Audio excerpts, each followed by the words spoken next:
Está no ar a Comissão de Inquérito das Manhãs 360. Hoje submete-se a inquérito o deputado geograficamente mais inclusivo. Ele foi eleito pelo Círculo do Algarve nas listas do PSD e tem Norte no nome.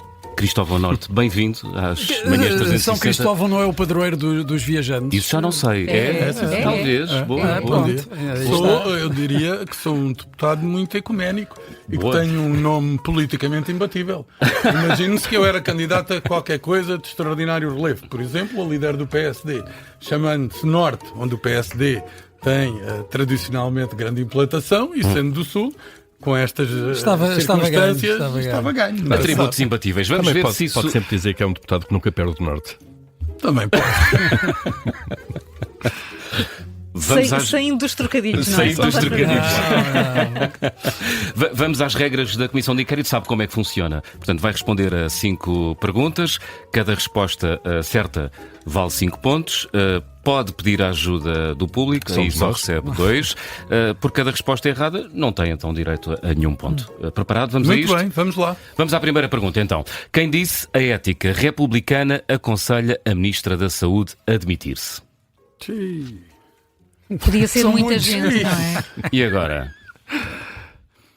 Honestamente, não sei quem é que disse isso. Portanto, eu vou recorrer à ajuda e dentro da ajuda, porque honestamente não sei, vai ser por intuição, seguramente. Muito bem, vamos à ajuda do público. Foi João Paulo Correia, coordenador do PS para a Saúde, Rui Rocha ou Pedro Frazão?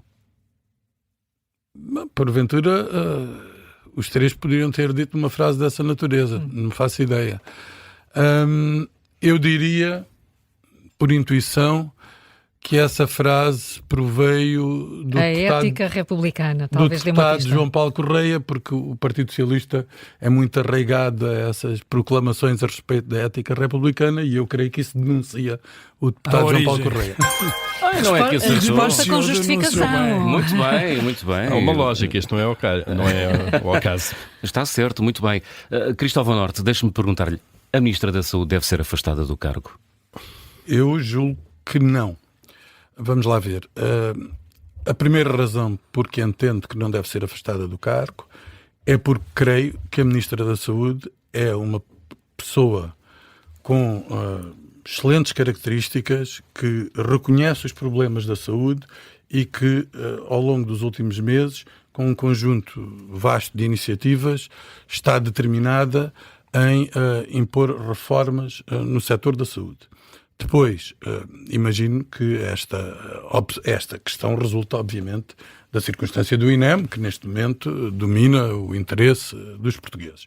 Eu diria 2 ou 3 coisas relativamente simples. A primeira delas é que é amplamente reconhecido que o INEM tem problemas crónicos.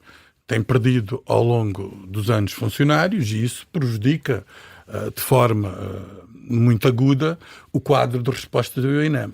Mas não sabia já isso quando a Ministra tomou posse? Obviamente sabia-se e inclusivamente a Ministra tomou iniciativas nesse domínio, nomeou uma comissão para estudar as reformas do INEM, já tinha inclusivamente assinalado essa circunstância e, portanto, o Governo está a governar há 6 meses ou 7 meses, não está a governar há 4 anos ou há 8, em que podemos fazer uma avaliação sobre aquilo que foi as medidas tomadas para as emergências pré-hospitalares. Mas não é sintomático que o próprio Cristóvão Norte admite que muita gente nesta altura pode estar a dizer essa frase e a pedir a demissão da Ministra? Não, eu não disse que poderiam estar a dizer essa frase. O que eu disse foi que poderiam estar a discutir esta matéria, porque obviamente a circunstância de ao longo dos anos ter vindo agudizado este problema e em particular desta greve ter feito despolutá-lo com uma força e uma notoriedade tal que pôs em causa todo o funcionamento das operações de socorro em Portugal,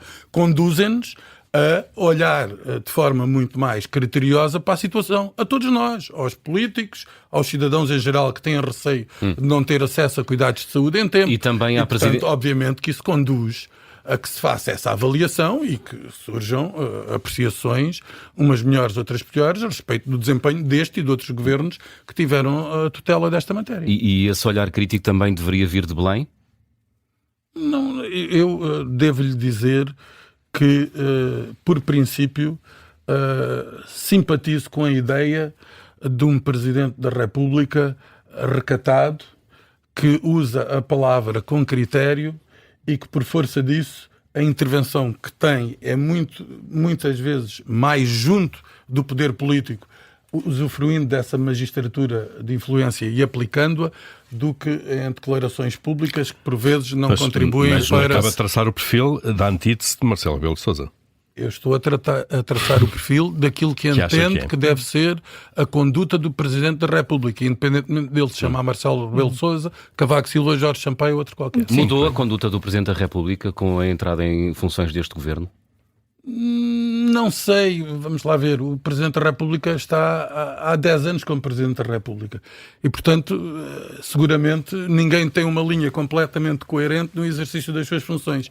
Se a pergunta é se pelo facto do Presidente da República ser reconhecidamente militante do Partido Social Democrata isso conduz a que ele tenha uma apreciação diferente do desempenho deste governo por comparação a outros, eu creio que isso foi amplamente demonstrado ao longo dos anos que não. Aliás, durante anos, o PSD queixava-se entre dentes da proximidade que existia entre o governo de António Costa e o Presidente da República. E, portanto, não creio que seja razoável tirar uma ilação dessa natureza. Vamos então à segunda pergunta.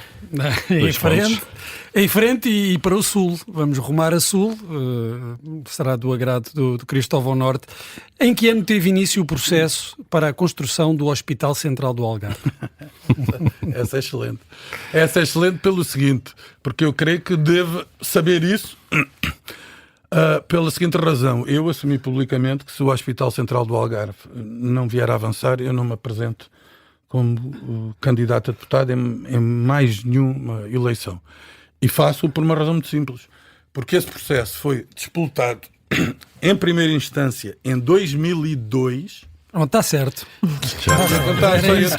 Ia dizer qualquer coisa errada. Continua. Mas vamos lá, em 2002, e creio que aqueles que são responsáveis políticos têm que assumir ou os seus êxitos e as suas frustrações. E uma das frustrações de todos aqueles que são responsáveis políticos no Algarve é a circunstância de estar prometido há mais de 20 anos um novo Hospital Central para acudir a necessidades críticas e crónicas da região e, manifestamente, ele não ter avançado. Portanto, mas é admissível.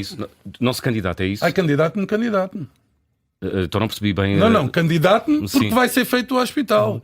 Agora, se o hospital não for feito, pode ter a certeza que não me candidato. Há aqui uma janela de 3 anos, é isso? 4 anos, vá lá. Ou 2? Se o governo cair amanhã, eu não posso honrar a minha palavra. O governo nem tem tempo. Mas é admissível, é compreensível que se demore tanto tempo em Portugal a fazer as coisas, e nomeadamente aqui falamos de uma infraestrutura crítica para uma região com carências crónicas a este nível e também muito importante ao nível do turismo para Portugal. Claro que não, porque repare, o processo de novos hospitais que foi aberto em 2002 e depois, posteriormente, em 2005, foi através do professor Correia de Campos, ministro do Partido Socialista, que lhe batiam à porta do gabinete seguramente a dizer eu quero um hospital aqui e acolá e por aí fora, e o ministro Correia de Campos disse, bom, eu vou mandatar um estudo técnico que avalie um conjunto de parâmetros para definir a hierarquização de prioridades nos novos hospitais. E, portanto, em primeiro lugar ficou Lisboa Todos os Santos, em segundo ficou o Hospital do Algarve, em terceiro ficou Seixal, em quarto... Que ainda não estão construídos, curiosamente. E, portanto, isto foi em 2005, veja-se lá onde é que isto já chegou. Nenhum desses ainda está... Nenhum desses está construído ainda. Muito bem. Então agora, do Sul, vamos passar para a história do PSD e vamos até à primeira eleição de Passos Coelho para a liderança do partido. Foi em março de 2010, não lhe vou pedir datas desta vez. Havia 3 candidatos. Queremos saber se lembra de algum desses 3 adversários internos que Passos Coelho enfrentou para as primeiras eleições internas do PSD. A primeira vez em que ele foi eleito presidente, não é a primeira vez que ele se candidatou. Porque a primeira vez em que ele se candidatou-se contra a doutora Manuela Ferreira Leite. Exatamente. E contra salvo erro, o professor Mário Patinha Antão, tenho a impressão, mas quando foi venceu, candidato sim. nessa eleição e foi candidato o Pedro Santana Lopes também. Sim. Mas não é E na essa. segunda eleição, a eleição de 2010, foi candidato contra o Paulo Rangel Certo. e contra o Zé Pedro Aguiar Branco. E isto está certo. E Castanheira de Barros também. Peço desculpa por favor. Não falhou nada, acertou. Isto merecia, Era só um, merecia só ser. tido um. Ah, era só um. Era só um. Era só um. Isto é Mas que só leva 5 pontos na mesma. só leva.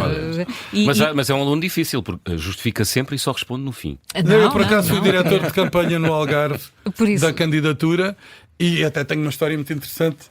A primeira vez que apoiei, eu estava fora da política, na primeira candidatura do Pedro Passos Coelho, eu conhecia mal o Pedro Passos Coelho, e o Pedro Passos Coelho não tinha quase apoios nenhuns na minha região. E eu fui a uma sessão em Lolé e levantei, eu primeiro liguei-lhe, pedi a uma jornalista que conhecia o número dele, e telefonei-lhe e disse... porque não tinha o número dele. Não tinha relação. relação, não tinha qualquer relação com ele. E telefonei-lhe e disse: eu quero apoiá-lo, eu estou fora da política, não sei. E ele pensava que era o meu pai e diz-me assim: é muito importante para mim ter o apoio do militante histórico do partido. Eu fiquei assim meio calado por momentos.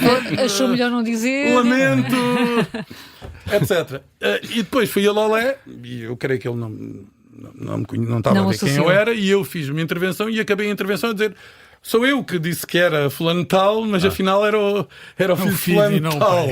E ele foi muito simpático, convidou-me até para jantar a seguir, estivemos a conversar e a partir daí nasceu a minha relação com ele, que eu já tinha muito apreço, até porque eu entrei na JSD Quando ele era líder. E portanto não há, talvez na história da JSD seguramente, e mesmo no quadro político nacional, não sei se houve algum líder de uma juventude partidária que tivesse ganho o respeito, a notoriedade e o prestígio político que o Pedro Passos Coelho teve e que foi absolutamente vital para a afirmação dele no partido mais de uma década depois. Seria um desperdício que Passos Coelho não voltasse à vida política ativa?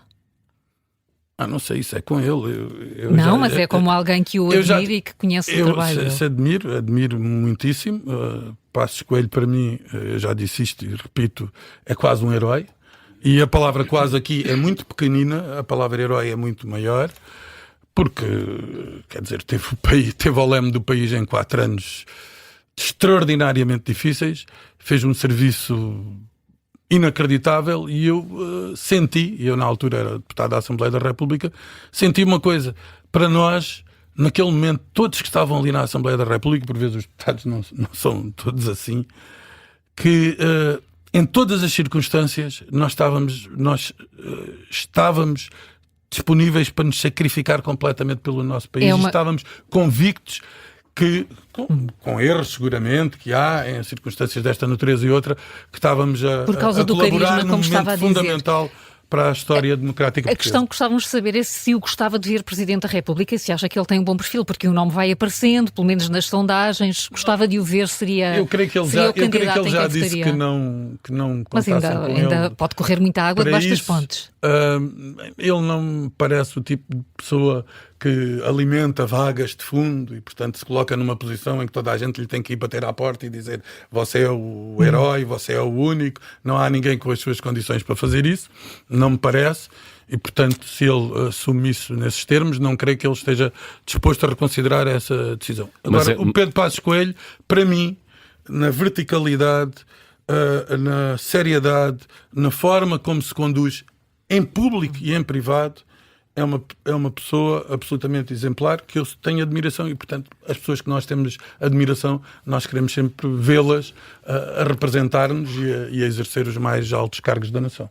Surpreendeu essa afirmação política de Passos Coelho, ou seja, o desempenho dele enquanto Primeiro-Ministro superou as expectativas até de muitos militantes do PSD? Creio que talvez tenha superado, sim. Admito que sim.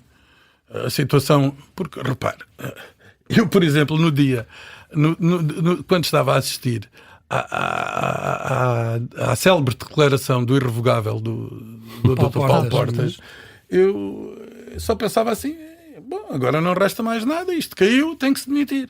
E aquela fortaleza de espírito, aquela lucidez, aquele entendimento profundo das coisas, de dizer eu não abandono o meu país, eu acho que isso é dos momentos mais notáveis que nós tivemos nas últimas décadas. Não aceitar a demissão do ministro. Acho que sim, acho que foi uma coisa, acho que foi um serviço inestimável ao país. Independentemente de entendermos que as soluções são melhores ou piores. Não é isso sequer que está em causa. O que está em causa naquele período é que aquilo seria sempre extraordinariamente difícil e que era preciso garantir algum grau de estabilidade e certeza para o futuro. Muito bem, vamos avançar, como se diz no Festival da Canção. 12 points. Bruno, próxima pergunta. Sim, eu vou outra vez para Sul. Não sei se nota que preciso de férias. Então vamos lá outra vez aqui ao Algarve. Desta vez é sobre turismo.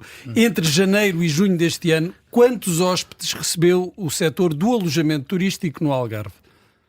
Grandes números, como é evidente. Grandes números. Não vamos à unidade Grandes aqui. números. Sim, não é preciso entre janeiro e junho deste ano.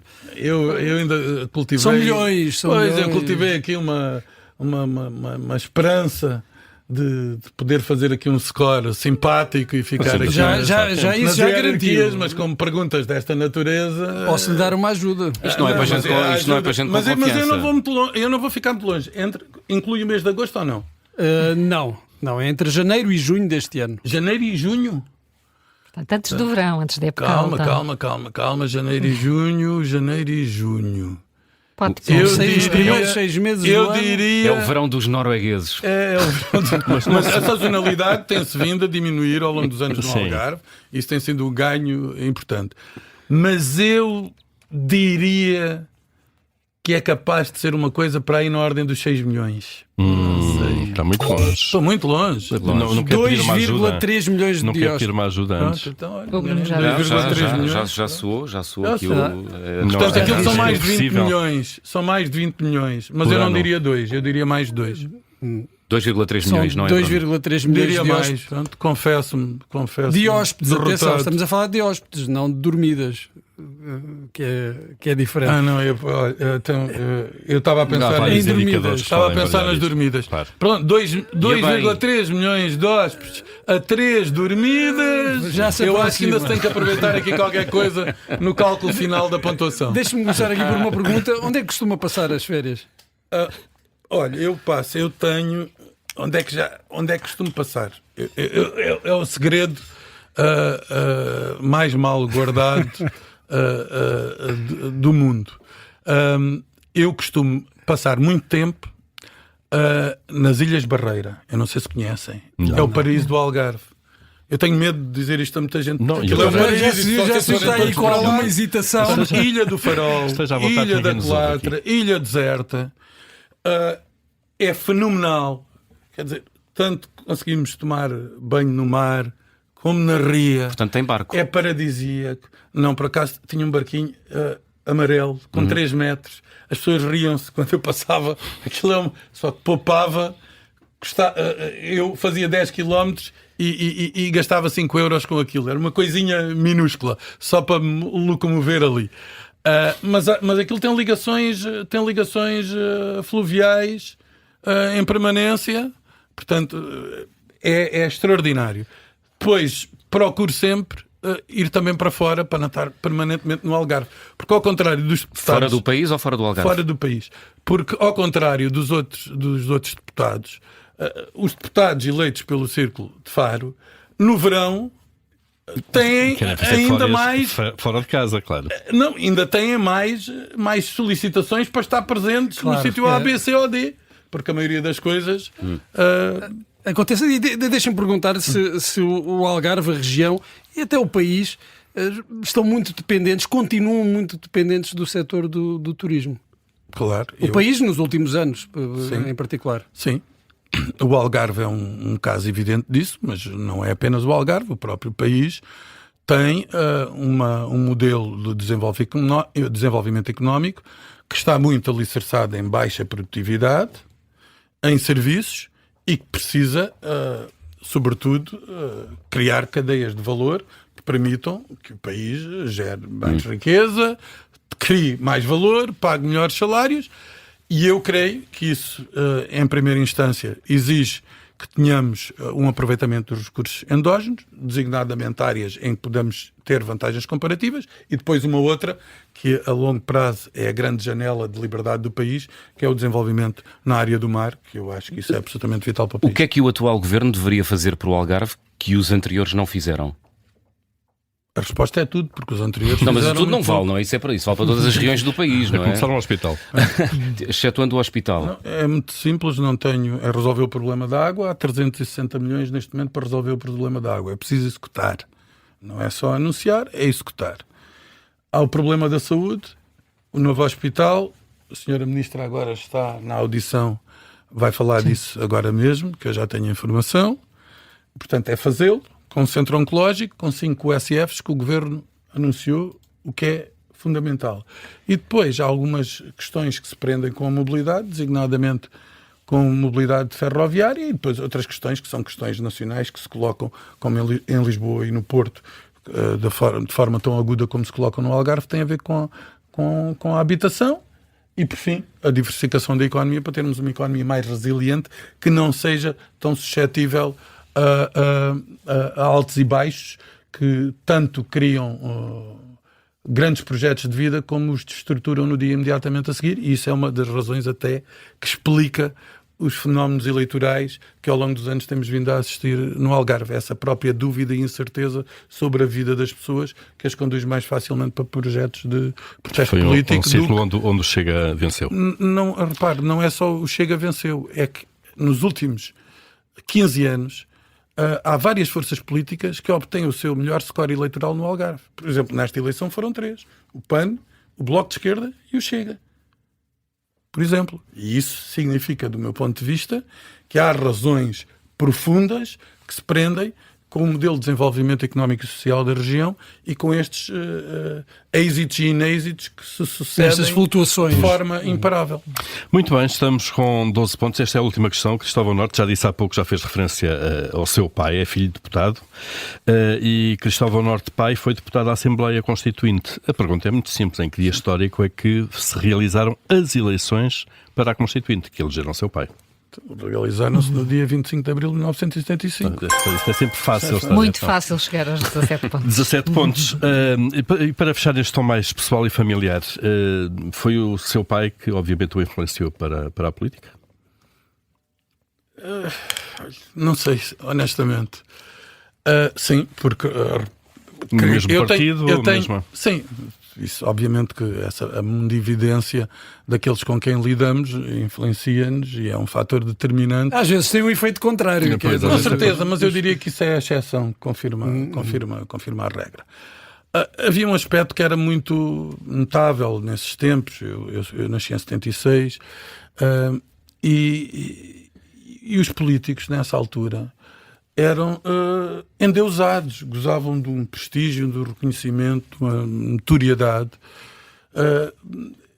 que uma criança olhava e dizia: meu pai é uma pessoa aceita socialmente, é uma pessoa reconhecida. Isso obviamente atrai. Eu tenho um episódio muito engraçado, porque o Sá Carneiro faleceu no dia 4 de dezembro de 1980. 1980, deve ter estado 2 anos antes no Algarve. 2 meses antes no Algarve, já na candidatura de Soares Carneiro, e estava na sede do PSD, e o meu pai estava lá com um deputado à época também, que era José Vitorino do Algarve, depois veio a ser presidente da Câmara de Faro. E eu era um miúdo muito irrequieto, aliás, ainda sou um miúdo muito irrequieto, mas ainda era mais irrequieto, e desatei a bater à porta onde estava o Sá Carneiro, que eu não fazia ideia quem era, o meu pai e o José Vitorino. E quem me abriu a porta foi o Sá Carneiro, estendeu-me a mão e puxou-me para dentro. E eu estive lá dentro. Claro que eu só me recordo desta circunstância porque o Sá Carneiro faleceu pouco tempo depois e aquilo ficou-me marcado. Se ele porventura não tivesse falecido, não teria sido assim. E portanto eu sou muito marcado por episódios desses. Por exemplo, nos comícios as crianças iam para o palco. Quer dizer, e depois desenvolve-se uma dimensão emocional que hoje já não existe tanto na política como existia ao tempo. E eu, do ponto de vista não objetivamente, mas de forma subjetiva, imagino que todos esses episódios me tenham marcado de uma dada maneira e depois... E encaminharam-no para a política. Portanto, seguiu o partido do pai, não é do clube do pai. O meu pai... Se eu não sou do clube do pai, sou. O meu pai era do Farense e eu sou do Farense. Muito bem. Vamos às contas. Vamos a isso. Então respondeu corretamente a 3 perguntas. Pediu ajuda numa, ganhou mais 2 pontos e uma resposta errada. Portanto sai daqui com 17 pontos. Não é mau. Não é mau. Não é mau. Ótimo. Estou triste? É bom. Eu tenho que dizer. É muito bom, é muito bom. Não é o melhor score. Veio para ganhar, é isso? Eu vim para ganhar. Vinha para ganhar. Vinha para ganhar, mas é sobretudo. Eu na primeira pergunta não sabia, agora eu fui pai recentemente, ando entre biberões. Claro, anda a dormir mal. Nós A somos ética solidários. republicana era a única coisa que conhecia. Agora realmente a pergunta do turismo deixa-me aqui uma indisposição, porque acho que a pergunta foi demasiado difícil. E eu tinha aqui outras áreas de saber que eu achava que iria brilhar Muito no bem. programa. Tem que cá voltar, talvez no dia em que já O esteja, hospital for inaugurado. exatamente no dia da inauguração do Hospital do Algarve. Cristóvão Norte, muito obrigado e até uma Obrigado. próxima. Muito obrigado. Muito obrigado. Muito obrigado.